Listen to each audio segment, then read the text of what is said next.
In the heavy silence that followed my father's passing, when the grief in the house still felt thick and unmoving, everything seemed fragile. The funeral flowers had barely begun to wilt when the air shifted, and the real storm inside our family arrived. The day after my father's final goodbye, while his scent still lingered on the blankets and the ache in my chest still pulsed with every breath, my mother called me and my sister Emily into the living room. Her voice held an odd excitement, a sharpness that didn't belong in a home filled with mourning. I wasn't ready for anything. I hadn't even slept properly. I only wanted to sit in the quiet and remember my father. But Emily, with her bright, sparkling eyes and the confidence she always wore like pretty jewelry, stepped forward eagerly as if she had been waiting for this moment. Before I could steady myself, Emily lifted a paper into the air. "There's a will, too," she announced with pride, waving the document slightly. Just after Dad was taken to the hospital, Mom and I went to his room and had him write this. She unfolded it with a smile as if showing off a prize. According to the paper, my father had supposedly agreed to leave absolutely nothing to me. Not a penny, not a keepsake, not a single piece of the life we shared. Dad did that even though he always depended on you, Emily added with a mockingly soft tone. I know it's harsh, it must feel pitiful. But of course, Dad always liked me more. I was easier to get along with. He favored me. Before I could even gather the breath to respond, my mother's voice cut through the room like cold metal. She grinned. You, who have no job, we have no intention of giving you anything from the inheritance. We're going to use everything to take a long trip abroad. So be ready to move out of this house by the time we return. Her words hit me like icy water. How could they decide this on the day we buried him? Why would they plan this behind my back? Why wouldn't they even let me speak? But they did not allow even a moment of hesitation from me. Mom and Emily glared, their voices turning even colder. Be quiet, you get nothing. Dad is gone now and we can act freely. Your part in this house is over. Leave. All the years I spent helping Dad, every sacrifice, every moment I devoted to keeping him comfortable and loved, all dismissed in seconds. My heart tightened as they tossed away everything I had done, as though I had been foolish for caring, foolish for standing by my father when they didn't. They insisted that giving so much for a man who was now gone had been pointless. They said even if I begged for help, it was already too late. Their cruelty stripped away every leftover piece of affection I had for them. But even then, I couldn't accept their insults toward my father, a man I deeply respected. A man who never once treated me as less. Trying to keep my voice steady, I simply said, I understand. I can't stay here any longer. I'll leave. I packed what little I had and stepped out of the house I grew up in, feeling the door shut behind me like a final blade cutting through the past. My name is Ashley. Emily is my younger sister by 4 years. We grew up as a family of 4, my mother, my father, Emily, and me. Emily's personality was almost a mirror of my mother's, cheerful, charming, and a bit spoiled.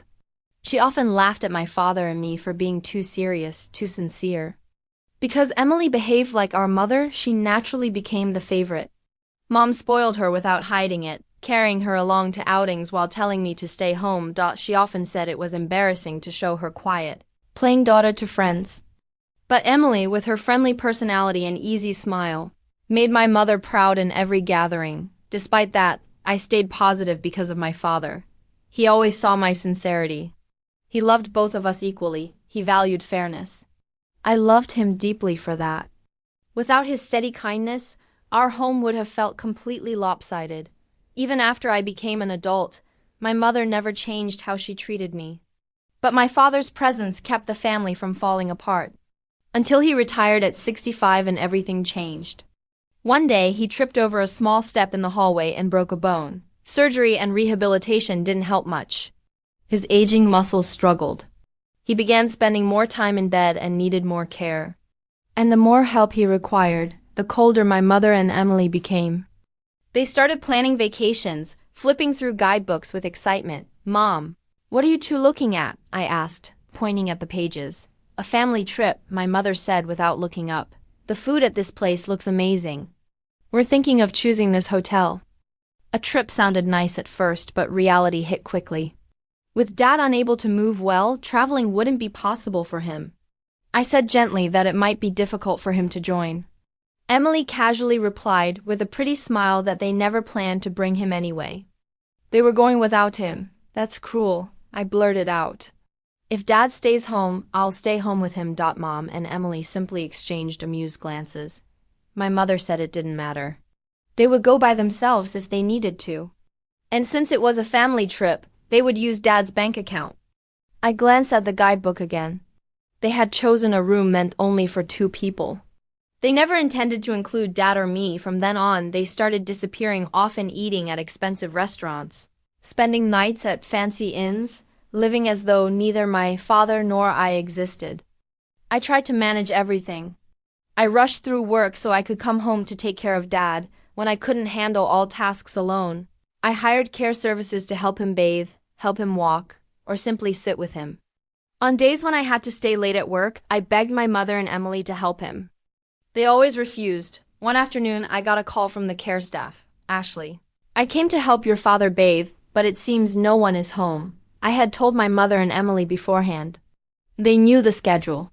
But they left him alone and went out anyway. When they finally returned and I confronted them, they acted like it was nothing. They said the staff were professionals. They said Dad was an adult.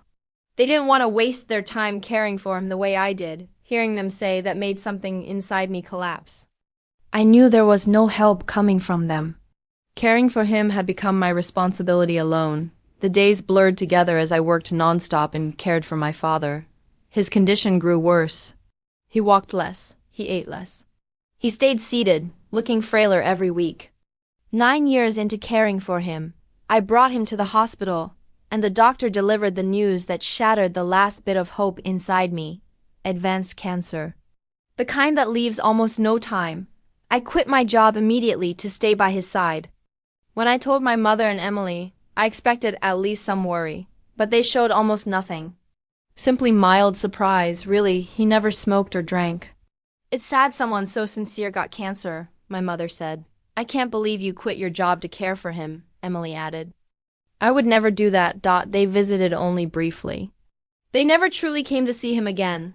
I stayed with him every day during chemotherapy, holding his hand, comforting him, watching him fade. Half a year later, he passed quietly. After he died, everything rushed at me. I didn't even have time to cry. My mother and Emily whispered among themselves and then left me to arrange the funeral alone. They disappeared until the funeral began. Then my mother strode up and delivered the chief mourner's speech as if she had been the one at his bedside. I was exhausted, but the ceremony finished smoothly. When I finally returned home, drained and aching, my mother and Emily summoned me to the living room. They had something important to discuss. Without regard for my exhaustion, my mother announced, in a flat voice, that Emily and she would be inheriting the house and all remaining assets. I didn't want to talk about money the day my father was buried, but Emily stepped forward quickly. We even have a proper will. Look. She proudly held up a document and began her explanation. She said that right after Dad was taken into the hospital, she and Mom visited him and had him sign the paper. It stated that I would inherit nothing. Dad agreed immediately, she claimed. Emily smirked and added with a smug breath, after all the help you provided, it's so cold, right? Maybe Dad in the end preferred me over his 2 serious elder daughters.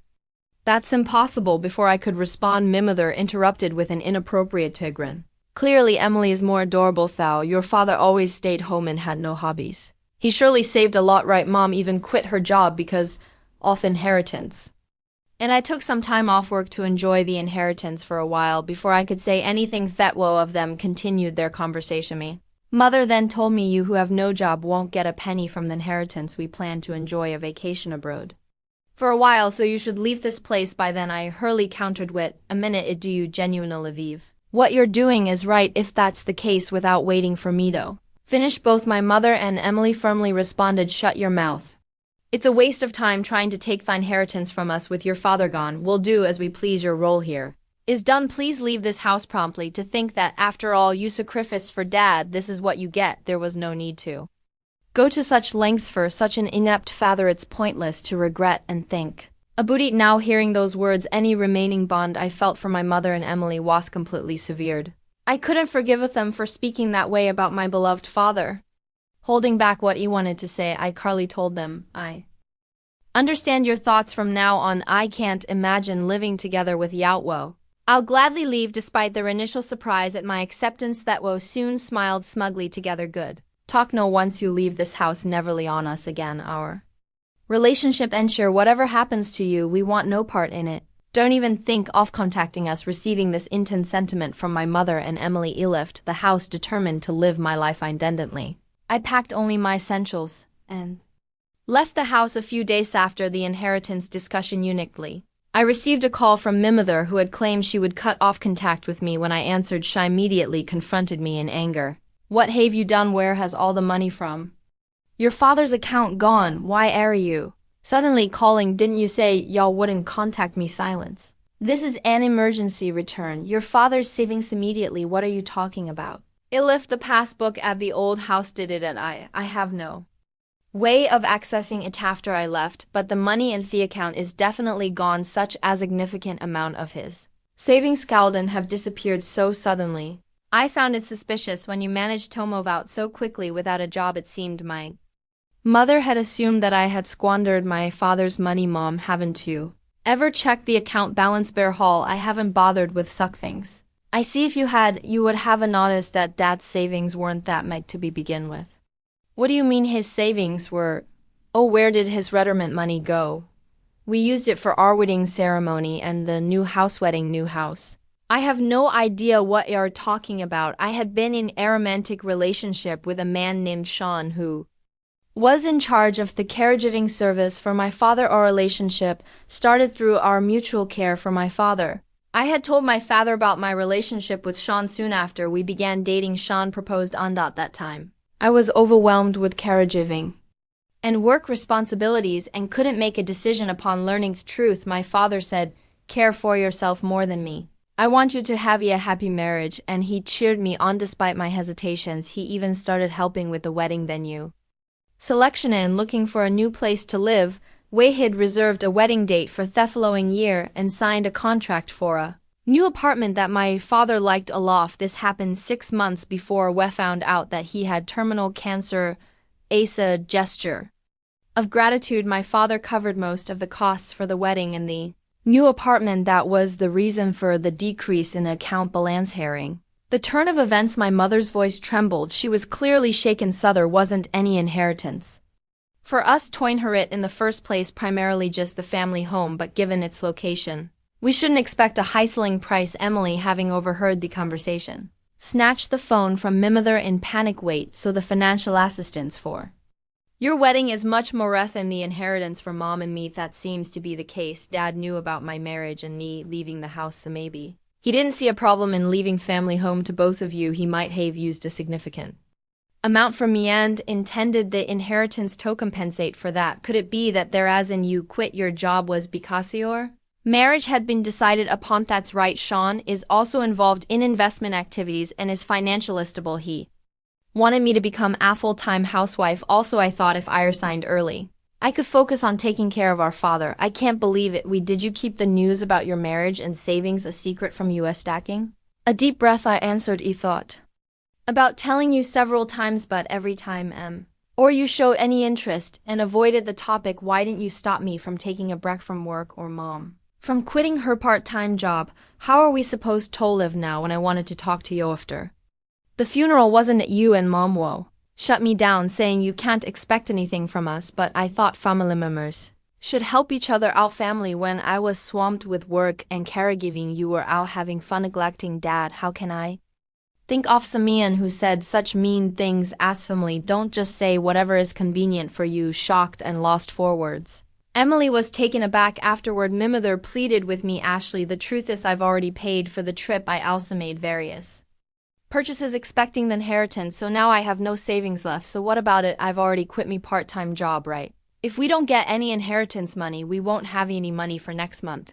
So until I find a new job, I hope you can lend us someone. You kicked me out of the family home. Didn't you say you'd never come home again? That our relationship was over, that you wouldn't interfere with whatever happens to me in the future? About that neither of you ever helped when Dad and I were Going through tough times now. When you're in trouble, you'll want to rely on me. That's incredibly brazen. But if you don't help us now, what will we do? Without waiting for my method to finish, I ended the call and blocked their numbers. I was utterly disgusted by me mother and sister who only claim Tobe family when they're in trouble. I decided to distance myself from Decitwo later on.